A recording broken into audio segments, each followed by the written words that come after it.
प्रिय छात्रों, साख की दो स्थितियों को हम लोगों ने पिछली चर्चा में देखा। सलीम और स्वप्ना के माध्यम से कि किस प्रकार से सलीम ने कर्ज लेकर के अपने व्यापार को बढ़ाया और लाभ कमाया। साथ ही स्वप्ना जो अपने खेतों में मूंगफली के लिए साहूकार से कर्ज लिया और मूंगफली में कीट लग जाने के कारण उसकी फसल बर्बाद होने से किस तरह से वो कर्ज जाल में फंस गई। आज ऋण की शर्तों में ऋण की शर्तें क्या क्या होती हैं, तो सबसे पहले बैंक हो या साहूकार हो, ऋण की जो पहली शर्त होती है वो ब्याज की होती है। एक निश्चित ब्याज दर होता है जिसे कर्ज लेने वाले व्यक्ति को मूल रकम के साथ लौटाना पड़ता है। दूसरा होता है ऋणाधार समर्थक ऋणाधार, जिसमें मैंने पिछले दिन चर्चा में भी बताया था। और तीसरा होता है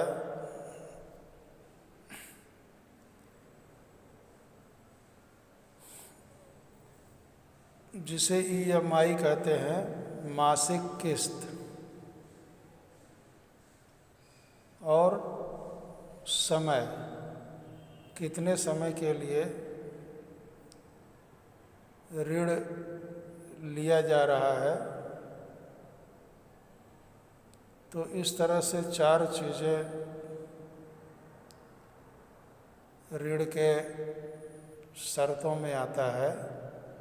नंबर 1 ब्याज दर, नंबर 2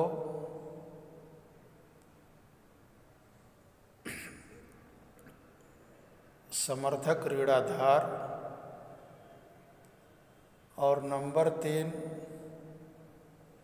समय, कितने समय के लिए ऋण लिया जाना है। और नंबर 4 ब्याज सहित मासिक किस्त। अब यहाँ पर एक आवास ऋण की कहानी मेघा के माध्यम से बताई गई है कि मेघा ने घर खरीदने के लिए बैंक से 5 लाख रुपए का कर्ज पर 12% वार्षिक ब्याज की दर से 10 साल के लिए मासिक किस्तों पर लौटाया जाना है। मेघा को बैंक से कर्ज लेने से पहले उसे अपनी नौकरी और वेतन संबंधी रिकॉर्ड दिखाने पड़ते हैं। बैंक नए घर के सभी कागजात ऋणाधार के रूप में रख लेता है, जिन्हें मेघा द्वारा ब्याज समेत कर्ज पर लौटाने पर वापस किया जाएगा। तो ऋण राशि कितनी है? 5 लाख रुपए। ऋण की अवधि कितनी है? 10 वर्ष। आवश्यक कागजात क्या है? जहाँ वो नौकरी कर रही है उस नौकरी में उसको कितनी सैलरी मिलती है, वो उसके आवश्यक कागजात और कुछ अन्य उसकी चल अचल संपत्ति कितनी है, ये सारे कागजात। ब्याज दर 12%, अदायगी का स्वरूप क्या है? मासिक किस्त, जिसको मंथली EMI कहते हैं। समर्थक ऋणाधार में जो वो घर लेना चाहती है उस घर के कागजात,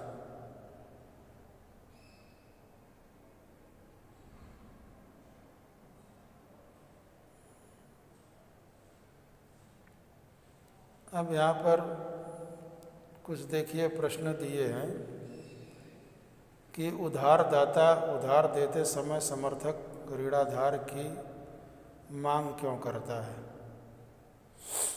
तो समर्थक ऋणाधार की मांग इसलिए करता है कि बाई चांस यदि ऋण लेने वाला व्यक्ति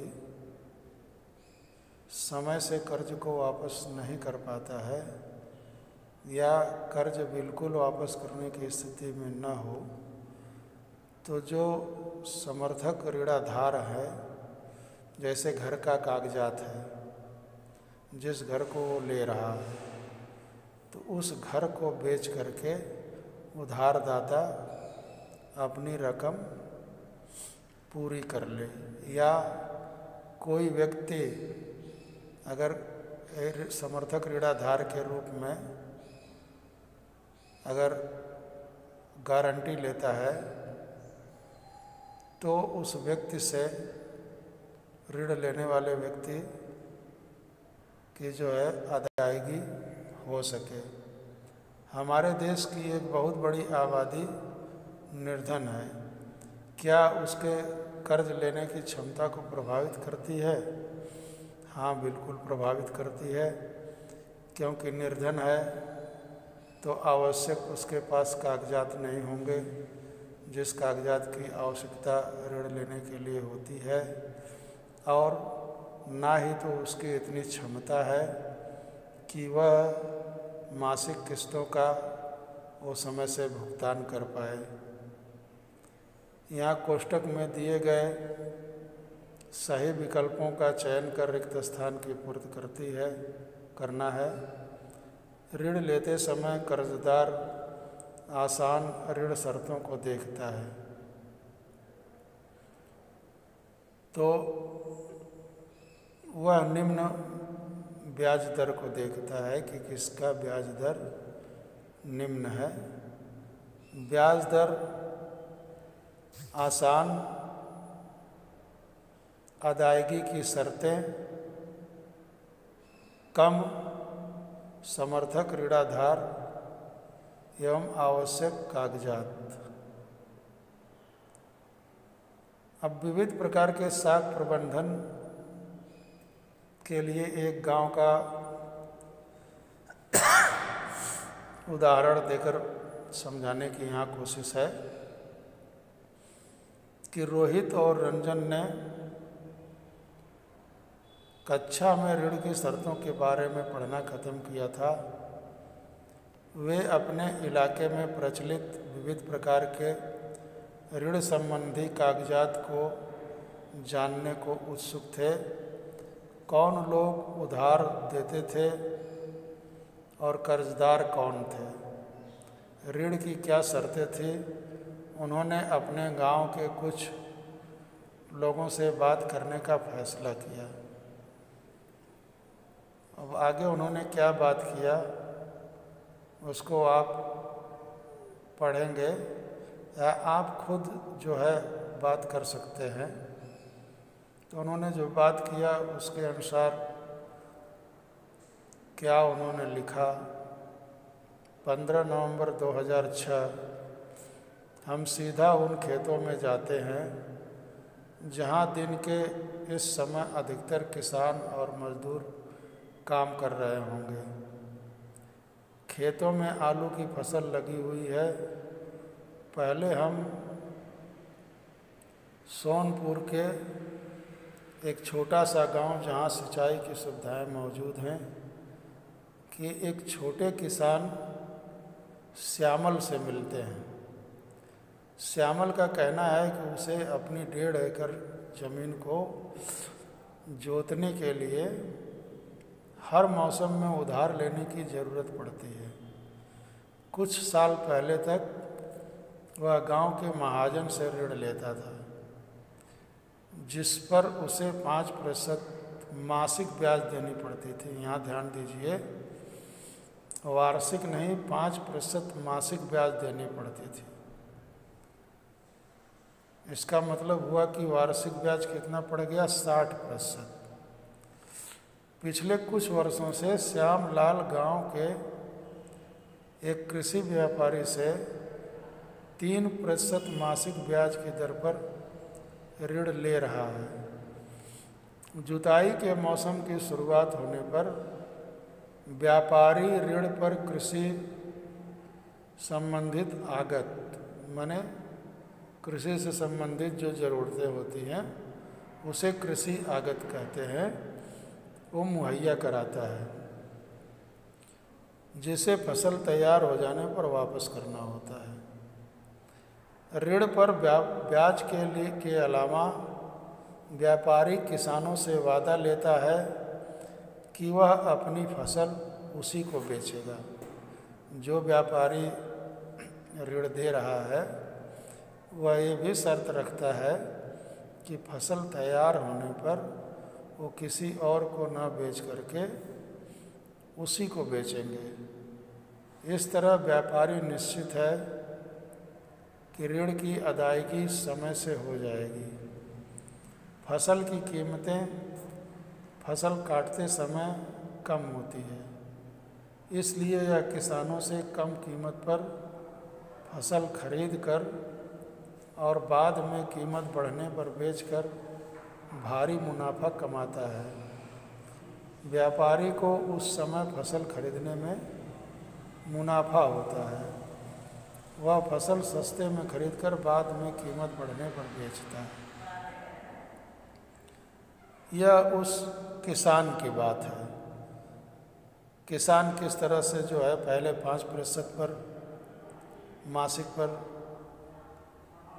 ऋण ले रहा था, और जब एक व्यापारी मिला तो उस व्यापारी से 3% पर वो ऋण लेकर अपना खेती का काम करने लगा।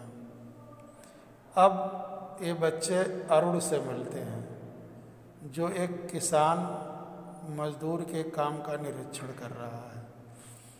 अरुण के पास 7 एकड़ जमीन है। अरुण सोनपुर के उन कुछ लोगों में से है जिसे खेती के लिए बैंक से ऋण मिला है। इस ऋण पर वार्षिक ब्याज दर 8.5% है। एक किसान जो है वो 3% मासिक पर लेकर खेती कर रहा है, माने 36% वार्षिक, और दूसरा किसान अरुण है वो ब्याज दर 8.5% की दर से, वार्षिक 8.5% की दर से ऋण ले रहा है, और 3 वर्ष में कभी भी लौटाया जा सकता है। उसका जो टाइम ड्यूरेशन है वो 3 साल का है। 3 साल का अंदर वो पहले साल में भी लौटा सकता है, दूसरे साल में भी लौटा सकता है, और तीसरे साल में भी लौटा सकता है। उसको ये सुविधा बैंक दे रही है। अरुण की योजना है कि वो फसल तैयार होने पर अपनी उपज का कुछ हिस्सा बेचकर इस ऋण की अदायगी कर देगा। वह बाकी आलू की फसल को शीत भंडार गृह में रखकर बैंक से इसके बदले नया ऋण लेने के लिए दरखास्त देना चाहता है। बैंक उन किसानों को ऐसी सुविधा देने के लिए तैयार हैं जो पहले भी खेती के लिए उससे ऋण ले चुके हैं। रमा निकट के खेत में कृषि मजदूर के रूप में काम करती है। ये तीसरी कहानी है। जिसके पास खेत नहीं है वो केवल खेतों पर मजदूरी कर रही है रमा। साल में कई महीने रमा के पास कोई काम नहीं होता और उसे अपने रोज़मर्रा के खर्चों के लिए कर्ज लेना पड़ता है। अचानक बीमार पड़ने पर या परिवार में किसी समारोह पर खर्च करने के लिए भी उसे कर्ज लेना पड़ता है। कहने का मतलब उसके जो भी जीवन निर्वाह के अलावा और भी कोई काम अगर अचानक आ गया तो उसके लिए उसको कर्ज लेना ही लेना है। रमा कर्ज के लिए अपने मालिक पर, जो सोनपुर का मध्यम वर्गीय भूस्वामी है, उसके ऊपर निर्भर है, आश्रित है। भूस्वामी उसे 5% मासिक ब्याज दर पर ऋण देता है। रमा उस कर्ज को भूस्वामी के यहाँ काम करके वापस करती है। अधिकांशतया रमा को नया ऋण लेना पड़ जाता है, जबकि वह पुराना ऋण लौटा भी नहीं पाती है। वर्तमान में उसे भूस्वामी के 5,000 रुपये देने हैं। यद्यपि भूस्वामी उसके साथ अच्छा व्यवहार नहीं करता, फिर भी वह उसके लिए लगातार काम करती है ताकि आवश्यकता पड़ने पर उसे ऋण मिल सके। रमा हमें बताती है कि सोनपुर में भूमिहीन लोगों के लिए ऋण का एकमात्र स्रोत भूस्वामी नियोक्ता ही है, जिसके खेतों पर वो काम करते हैं। अब दूसरा एक स्रोत है सहकारी समितियों से ऋण, जिसको हम कोऑपरेटिव कहते हैं, जिसमें सरकार और प्राइवेट दोनों की सहभागिता होती है के अंश से जो संस्थाएं चलती हैं उनको हम सहकारी समिति या कोऑपरेटिव के नाम से जानते हैं। बैंक के अलावा ग्रामीण क्षेत्रों में सस्ते ऋण का एक अन्य स्रोत सहकारी समितियां हैं। सहकारी समिति के सदस्य अपने संसाधनों को कुछ क्षेत्रों में सहयोग के लिए एकत्र करते हैं। कई प्रकार की सहकारी समितियां संभव हैं, जैसे किसानों, बुनकरों एवं औद्योगिक मजदूरों इत्यादि की सहकारी समितियां। कृषक सहकारी समिति सोनपुर के नज़दीक एक गांव में काम करती है। इसके 2300 किसान सदस्य हैं। यह अपने सदस्यों से जमा प्राप्त करती है। इस जमा पूंजी को ऋणाधार मानते हुए इस सहकारी समिति ने बैंक से बड़ा ऋण प्राप्त किया है। इस पूंजी का इस्तेमाल सदस्यों को कर्ज देने के लिए किया जाता है। यह ऋण लौटाने के बाद कर्ज का दूसरा दौर शुरू किया जा सकता है। कृषक सहकारी समिति कृषि उपकरण खरीदने, खेती तथा कृषि व्यापार करने, मछली पकड़ने, घर बनाने और अन्य विभिन्न प्रकार के खर्चों के लिए ऋण मुहैया कराती है। अब इन तीनों के आधार पर एक विचारणी यहाँ पर कुछ प्रश्न दिए गए हैं, जिसको हम लोगों को देखना है। सोनपुर में ऋण के विभिन्न स्रोत की सूची बनाइए। तो 3 स्रोत है वहाँ पर, ऊपर आपने पढ़ा, एक व्यापारी, दूसरा बैंक और तीसरा सहकारी समिति। ऊपर के अनुच्छेदों में ऋण के विभिन्न प्रयोगों वाली पंक्तियों को रेखांकित कीजिए। अब वहाँ पर जाना पड़ेगा।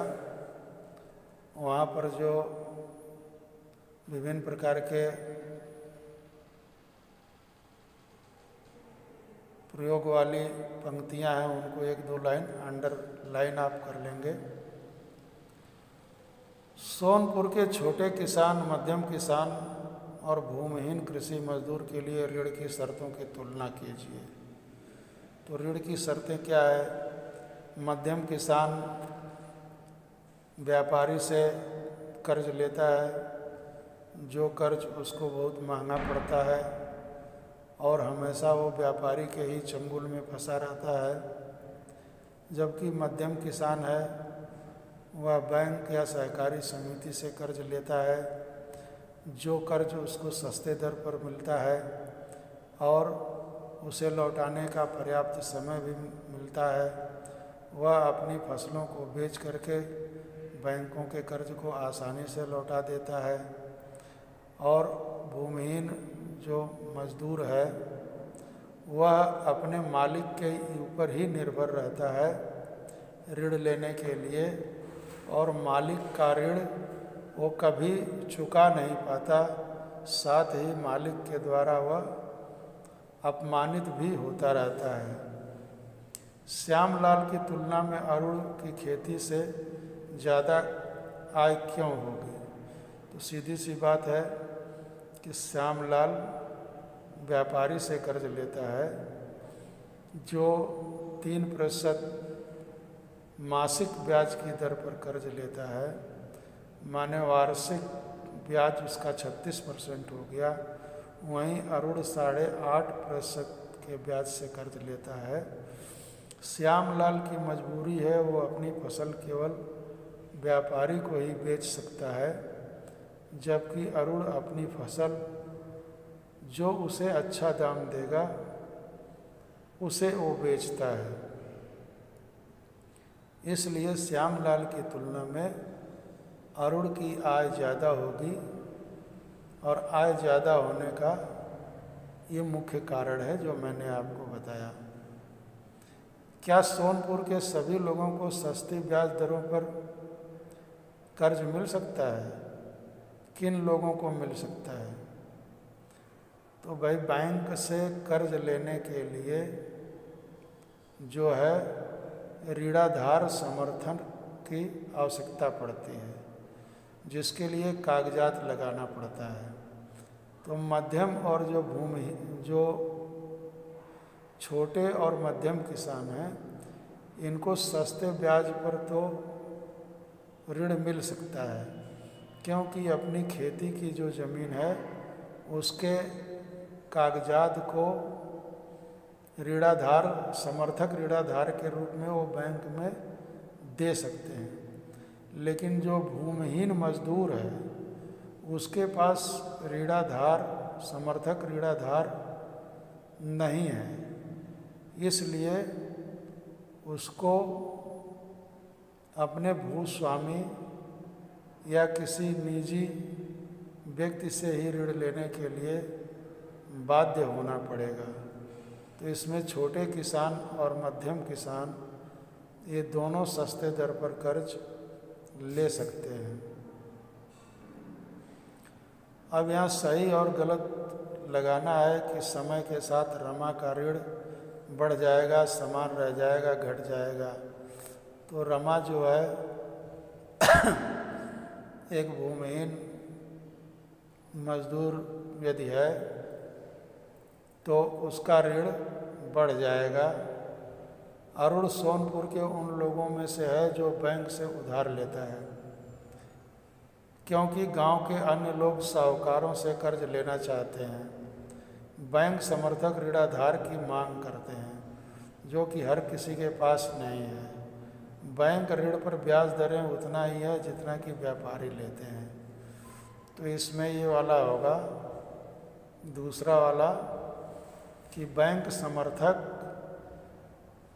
जो है समर्थक ऋणाधार की मांग करते हैं, जो कि हर किसी के पास नहीं होती है। चूँकि अरुण के पास है, इसलिए अरुण उससे कर्ज लेता है बैंक से।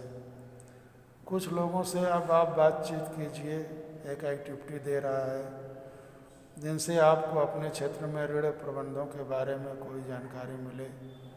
अपनी बातचीत को रिकॉर्ड कीजिए, विभिन्न लोगों से ऋण की शर्तों में विभिन्नता को लिखिए, किसको किस प्रकार की शर्तें मिलती हैं। हालांकि अब किसानों को जो किसान क्रेडिट कार्ड है, जो साख है किसानों की साख माने वैल्यूएशन मूल्यांकन जो है उनकी खेती के ज़मीन से होती है। खेती करने वाली ज़मीन कितनी उपजाऊ है, इस आधार पर बैंक किसानों का मूल्यांकन करके किसानों की एक क्रेडिट तय करते हैं। मूल्यों में उनकी क्रेडिट तय होती है 25,000, 50,000, 1,00,000, 2,00,000 खेती की एरिया कितनी है और वह कृषि भूमि कितनी उपजाऊ है, उस आधार पर उनकी क्रेडिट तय हो जाती है। और लगभग 7% वार्षिक ब्याज की दर उस क्रेडिट पर होती है। उस क्रेडिट होने के बाद अगर किसान उस अपने क्रेडिट अकाउंट से पैसा निकालता है और टाइम ड्यूरेशन 1 साल का होता है, 1 साल के अंदर अगर मान लो वो 25 मई को कर्ज लिया उठाया है तो अगले साल की 24 मई तक वह अपना पूरा लिया हुआ कर्ज बैंक को वापस करता है, तो उस पर सिर्फ 4% वार्षिक ब्याज लगता है। नियम 7% का है, लेकिन निश्चित टाइम ड्यूरेशन के अंदर अगर वो अदा कर देता है तो उसको 4% का केवल ब्याज देना पड़ता है, और अदा नहीं कर पाता है तो फिर उसको 7% के रूप में ब्याज देना पड़ता है।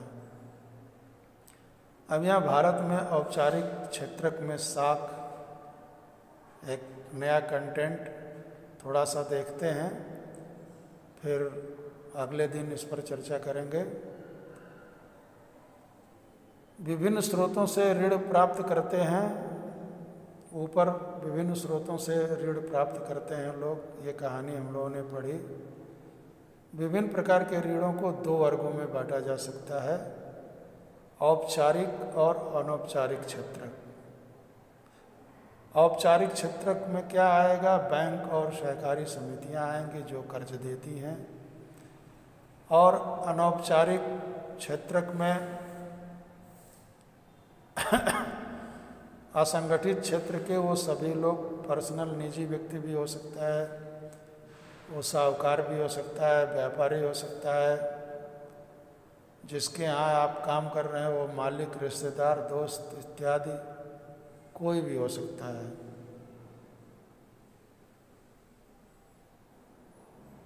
अब यहाँ पर आगे जो है ये एक फिगर दिया है, बहुत साफ यहाँ पर नहीं दिख रहा है, बुक में इस फिगर को देखेंगे कि ये औपचारिक और अनौपचारिक मुझे लगता है क्षेत्रकों का एक डेटा दिया हुआ है कि सबसे ज़्यादा ऋण किस क्षेत्रक से मिलता है। तो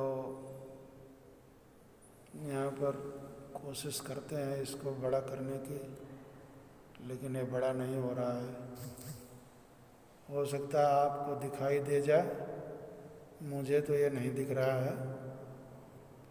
तो भारतीय रिजर्व बैंक ऋणों के औपचारिक स्रोतों की कार्यप्रणाली पर नज़र रखता है। माने जो भी भारतवर्ष में, आप कक्षा 9th में भी पढ़े होंगे, हमारे देश की जो भी बैंकिंग प्रणाली है, उन सभी बैंकिंग प्रणाली को RBI गवर्न करती है, उनकी कार्यप्रणालियों पर वो नज़र रखती है।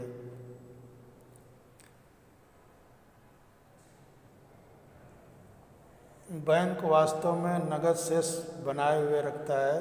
पीछे भी बताया कि 15% जमा राशि को रख करके बाकी वो कर्ज देने के काम करते हैं बैंक, और RBI इस पर नज़र रखता है। बैंक केवल लाभ अर्जित करने वाले व्यवसायियों और व्यापारियों को ही ऋण मुहैया नहीं कराते, बल्कि छोटे किसान, छोटे उद्योग, छोटे कर्जदार को भी वो ऋण देते हैं। और समय समय पर बैंकों को, RBI को यह जानकारी भी देनी पड़ती है कि वे कितना और किसको ऋण दे रहे हैं और उसकी ब्याज दर क्या है। औपचारिक क्षेत्रक में ऋणदाताओं को की गतिविधियों को देख रेख करने वाली, जबकि अनौपचारिक क्षेत्रक में जो ऋण दिया जाता है उसकी गतिविधि को देखने के लिए किसी प्रकार की कोई संस्था नहीं है। वे अपनी इच्छा से ब्याज की दरों को तय करते हैं और उन्हें नाजायज़ तरीक़ों से अपने पैसे वापस लेने से रोकने वाला भी कोई नहीं होता है। इस प्रकार से औपचारिक क्षेत्र से ऋण लेना आसान होता है, सुविधाजनक होता है और उसकी अदायगी भी सुविधाजनक होता है। उनमें अनेक प्रकार के नियम और शर्तें हैं, उन नियम शर्तों को बैंक पालन करता है।